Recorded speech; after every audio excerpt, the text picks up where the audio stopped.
Liam is asking a question on my video talking about the new Facebook ads objective lineup, right? Which is what we call the ODEX, objective driven advertising experience, right? So what they did was instead of 11 objectives that you're probably seeing right now, they string it to 5 or 6 objectives, all right? Actually, they did not kill any objectives.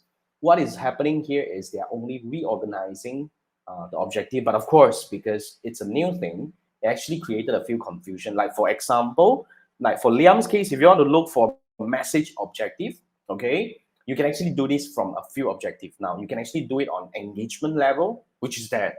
If you go into engagement, you realize that, oh, the message is there, okay, and I think traffic as well, if I'm not mistaken, and as well as sales. Yeah. So what happened now is some objective appears in multiple places, like website. I think website appears in quite a number of objectives, if I'm not mistaken, 4 to 5 of them. So in fact, you can actually just start with anyone. But of course, you want to get closer to the idea.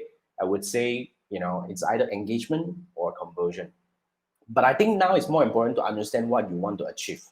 So basically, that's that. So don't worry, Liam, just go in. It's not the end of the world. All you need to do is navigate a little. As long as you're not publishing the ad, they're not charging you yet, right? So just play with it and see how to find. You just need to find back the usual path.